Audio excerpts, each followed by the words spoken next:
cette question.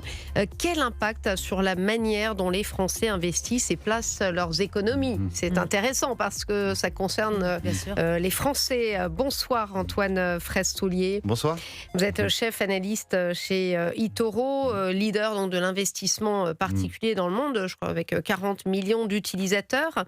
Vous venez de publier votre baromètre trimestriel. Alors déjà, première question un petit peu générale, est-ce qu'il y a un impact majeur quand de tels conflits surgissent? Oui, effectivement, il y a un impact majeur puisque, alors déjà, les tensions géopolitiques c'est la première préoccupation des Français depuis un moment, et là, ça s'est exacerbé avec ce conflit au Moyen-Orient. Et évidemment, il y a une aversion au risque qui se crée chez les investisseurs particuliers, mais pas que français d'ailleurs. Investisseurs, c'est une étude qui est menée aussi dans 13 pays, et on voit que chez ces investisseurs donc particuliers, eh bien, ils investissent de manière ils diversifient leur portefeuille en fait. C'est-à-dire que là, ils étaient plutôt concentrés en actions. Et là, on voit qu'il y a une montée des détentions d'or, par exemple, considérée comme une valeur refuge, et aussi vers des matières premières, parce qu'on voit qu'il y a l'augmentation des cours des matières premières aussi, et donc les investisseurs diversifient leur portefeuille. Ils ne vont pas que sur les actions, mais ils vont aussi sur... Quand vous dites aversion au risque, on comprend bien, évidemment, ils sont inquiets de ce qui va se passer. Ça veut dire quoi concrètement? Que soit ils agissent seuls sur leur site internet avec leur banque, soit ils appellent leur banquier en disant voilà, vous allez me changer mes investissements. Alors ça concerne, on le rappelle aussi, les petits porteurs, ça concerne tous les Français, et puis pas que d'ailleurs qui investissent, c'est bien ça? Tout à fait. Oui, alors il y a plusieurs façons. C'est vrai que alors, chez eToro, nous, il n'y a pas de conseiller, etc. On est une plateforme d'investissement, donc les investisseurs particuliers choisissent de faire l'investissement. Alors après, on leur donne des avis, on leur fait des analyses, etc. Et donc avec cela, ils font leur propre choix. Mais on voit dans leur comportement justement que ils ont plutôt tendance à vendre dans des périodes de baisse. Ils ont plutôt tendance à vendre puisqu'il y a une peur de ce qui se passe, de l'avenir, etc. Est-ce que c'est ce qu'il faut faire? Et c'est pas vraiment ce qu'il faut faire en général. Voilà. En général, il vaut mieux faire le dos rond, ne pas agir. Warren Buffett qui disait ça. Voilà. Mais on voit on voit surtout une volatilité qui est extrême actuellement. Je prends l'exemple, le CAC 40 que tout le monde connaît. Le CAC 40, c'est quand même, il a baissé de 8600 points à 7006, donc il a perdu 1000 points. Et à l'annonce du cessez-le-feu, il a repris quasiment 7%. En l'espace de quelques jours. Donc on voit qu'il y a des mouvements extrêmement erratiques sur les cours, et parfois des mouvements de panique un peu des investisseurs. Donc le CAC 40, évidemment, avec des secousses qu'on a vues ces dernières semaines, mais qui est quand même malgré tout resté assez haut. Mais il est bien remonté, oui. Il est remonté quasiment au plus haut, puisqu'il a repris à peu près 9% depuis les plus bas. Mais est-ce que ça va durer? Puisqu'on a vu, vous en parlez en préambule, c'est que c'est pas du tout réglé cette histoire, même s'il y a un cessez-le-feu qui était de 2 semaines et qui va peut-être durer un peu moins. Eh bien, ça va dépendre. Alors, ce qui drive actuellement les cours, c'est vraiment le pétrole. C'est-à-dire que lorsque le pétrole monte, les marchés actions baissent, et lorsqu'il baisse, les marchés augmentent. Et là, effectivement, le pétrole avait baissé. Il était passé de $118 à sous les $100. Donc ça aussi, ça a été une bouffée d'oxygène. Et par conséquent, ces investisseurs sont aussi très regardants sur cette évolution du cours du pétrole. Tout le monde suspendu à chaque fois, on le commente assez régulièrement, ou tweets de Trump qui font baisser ou monter les marchés. Oui, alors après, Trump est quand même un petit peu moins écouté qu'auparavant. Parce que comme il tweet, il dit trop de choses. Il dit trop de choses, c'est inaudible. Il y a beaucoup trop de bruit, donc du coup, il y a plus de pincettes sur ce qui est pris avec Trump. Mais quand il y a une annonce aussi importante qu'un cessez-le-feu, effectivement, là c'est assez crédible. Vous l'avez tout de suite constaté, ça bouge immédiatement. Le mardi dernier, le CAC 40 a fait 4,5%, ce qui est la meilleure performance journalière de l'indice depuis mars 2022, et ça nous ramène au précédent conflit en Ukraine. Alors on sait que les Français sont les champions du monde de l'épargne. On ne va pas trop le dire parce qu'on a toujours peur que ça donne des idées encore à certains politiques politique d'aller piquer dans l'épargne. Mais c'est vrai, bon, il y a quoi, je crois, près de 20% Quasiment d'épargne, c'est 20% ça, hein. Oui, oui, on est le pays où ils parlent le plus. Oui, j'imagine que ce type d'événement est de nature plutôt à renforcer l'épargne ou non, pas forcément. Alors, c'est ce que vous constatez. c'est sûr que ça aide pas à investir. Donc, ceux qui épargnent et qui sont plutôt prudents, on va dire, ne vont pas investir à ce moment-là. Ça, c'est clair. Mais ce qu'on conseille, alors ce n'est pas un conseil d'investissement, mais ce qu'on préconise, c'est justement de garder des liquidités lorsque les marchés baissent, puisque c'est à ce moment-là que, entre guillemets, il y a les bonnes affaires qui se font et voilà. Donc là aujourd'hui, moi pour ma part, je pense que les marchés n'ont pas encore donné tout leur potentiel de baisse. Je pense qu'on va aller voir plus bas parce que on est vraiment pas du tout au bout du conflit et des problèmes résolus. Et donc à ce moment-là, ce sera peut-être opportun si par exemple le marché perd 10-20% de revenir. Alors Voilà. quels sont les conseils pour les auditeurs, même les petits porteurs qui ont des petites économies et qui aimeraient les déjà, investir? C'est garder des liquidités. Oui. Déjà garder des liquidités, faire le dos rond actuellement. Donc, parce sur que des comptes par exemple.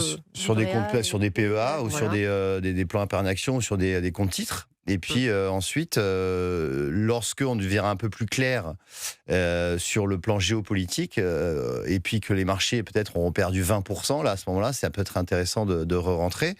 À noter aussi, c'est que il y a quelques mois, c'était le risque français, hein, France qui était le plus important, et c'est passé au second plan après le risque géopolitique. Donc, puisque bon, il y a une certaine stabilité entre guillemets du gouvernement. Hein, ça fait un an, ça fait 18 mois qu'on a le même Premier ministre. Et donc ça, auparavant, c'était Un record. voilà. Et c'est vrai qu'auparavant, c'était comment dire, le risque principal considéré par les investisseurs. Alors Oui, évidemment français. L'instabilité politique. Et ça, c'est passé en deuxième position après justement les risques géopolitiques. Donc en fait, c'est cette géopolitique qui inquiète les investisseurs. Bien sûr. Quand on voit ce qui se passe, on écoute Sébastien Lecornu il y a 2 jours, on se dit tiens, il faut aller investir dans les pompes à chaleur, dans l'électrique, ou c'est voilà, alors un peu trop simpliste. ça après c'est pas vraiment des sociétés cotées, mais non, après effectivement ce qui marche bien actuellement, c'est plutôt les sociétés pétrolières en fait, hein, puisqu'elles profitent de la hausse des cours du pétrole. Quand on voit Total Energy qui fait des plus hauts et sur des records par exemple, donc ça c'est des sociétés qui profitent effectivement de la conjoncture actuelle. Merci en tout cas pour ces conseils, Antoine Fraisse-Soulier, chef analyste chez eToro. Alors on va parler un petit peu plus précisément de cette guerre au Moyen-Orient, parce que je le disais en préambule, il s'est quand même passé des choses, donc déjà échec des négociations. Ça n'a pas duré longtemps quand même, Michel Fayad, 21h, bon, qu'est-ce qui s'est passé? Parce que c'était quand même assez historique qu'ils se parlent, ces Iraniens et ces Américains, ça n'était pas arrivé depuis 1979. Évidemment, ça n'a pas mis plus de temps que cela pour que ça achoppe. C'est ça. En fait, déjà, comme vous dites, c'est vrai qu'on a vu pour la première fois, enfin, on a su que J.D. Vance, le vice-président américain, et Mohammad Baher Ghalibaf, le président du Parlement iranien, se sont vus directement et se sont serrés la main. Donc ça, c'est effectivement pour le côté historique, et voilà, c'est notable. Mais après, c'est l'échec des négociations et c'était assez prévisible en réalité, puisque les deux positions sont vraiment diamétralement opposées. Vous avez un Donald Trump qui veut le démantèlement complet du programme nucléaire iranien, du programme de missiles balistiques iranien, l'arrêt du soutien par l'Iran au proxy, le Hezbollah au Liban, les Hachel Shaabi en Irak, etc. Et de l'autre côté, vous avez les Iraniens qui ne veulent pas discuter du programme balistique, qui ne veulent pas arrêter de soutenir les proxys et veulent continuer à enrichir l'uranium. Mais on le savait, j'ai envie de vous dire, chacun était venu avec son panier, sa liste de courses. Absolument, et donc ils sont venus pour discuter du détroit d'Ormuz. Mais les Iraniens sont bien contents en réalité de pouvoir peut-être taxer les bateaux qui y passent, puisque 2 millions de dollars par bateau, c'est l'équivalent en revenus pour l'Iran de 100 milliards de dollars par an. Juste si vous faites une petite comparaison, les actifs gelés qu'ils demandent de dégeler, c'est 27 milliards. Donc en fait, d'un côté, ils veulent dégeler 27 milliards, mais sinon ils ont trouvé une manne financière qui peut leur Mais ça leur va apporter vraiment 100 entrer en vigueur, ça? Non, Bah non, puisque bah oui. justement les Américains finalement ont bien compris que c'est pas quelque chose qui serait acceptable. Oh, ils Mais dans voulaient un premier temps, partager les gains à un moment donné, les Américains. Alors ça, absolument. on a eu droit aussi à cette Ouais, ouais. Et puis on a entendu aussi Trump tout à curiosité. l'heure parler de changer même le nom du golfe Persique, un peu comme le golfe de Mexico, et l'appeler également golfe de Trump. Mais finalement, non, c'est peut-être pas une bonne idée. Bref, on entend tout et n'importe quoi, comme vous avez dit tout à l'heure. Mm. Mais oui, en fait, maintenant, le blocus maritime du golfe Persique, honnêtement, enfin du détroit d'Ormuz, on ne sait même pas comment est-ce il serait organisé. Oui, Et, parce que ça veut dire quoi concrètement ordonner un blocus naval américain du détroit d'Ormuz parce qu'il est déjà bloqué. Alors j'avoue que j'ai du mal à comprendre concrètement aujourd'hui, ce sont les ce que ça veut Américains dire. pardon, aujourd'hui, ce sont les Les Iraniens Iraniens, qui le bloquent. oui. Et donc, voilà, ils veulent taxer ceux qui passent. Et là, l'idée, ce serait que les Américains, eux, bloquent le détroit d'Ormuz pour que les Iraniens ne puissent plus eux-mêmes exporter leur pétrole. Parce que, en réalité, leur seule source financière aux Iraniens, c'est l'exportation de leur pétrole, qui part de l'île de Kar, qui passe par le détroit d'Ormuz et part essentiellement en Chine. Donc, à peu près 1 600 000 barils par jour. Et donc, si ce 1 600 000 barils de barils de pétrole donc, ne sort plus du détroit d'Ormuz, les Iraniens n'ont plus de quoi payer les salaires Non, ça des très bien, fonctionnaires, mais des comment soldats, vont-ils des s'y prendre gardiens.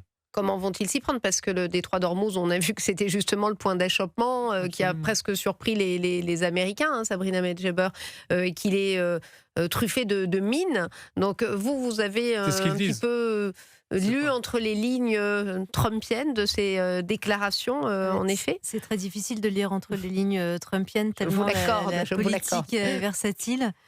Tantôt il dit une chose, tantôt il dit le contraire. Tantôt il s'affirme comme un homme politique très vertical sûr de lui. Tantôt il exhorte des espèces d'aphorismes comme ça, du style on va raser une civilisation. Enfin, il a quand même des propos qui sont parfois très surprenants compte tenu de la complexité de cette guerre, des enjeux géostratégiques, géopolitiques. Alors moi, je suis évidemment pas une spécialiste comme Michel, mais j'observe en tout cas une réelle inquiétude de la part des Français, des personnes qui m'entourent, parce que on n'arrive pas à comprendre quel est l'objectif de Donald Trump. C'est-à-dire que Netanyahou se bat pour la survie de son pays. Il est soutenu, mais en même temps de moins en moins. Quand on regarde les sondages d'opinion et les plébiscites populaires, Benjamin Netanyahou s'affaisse un peu.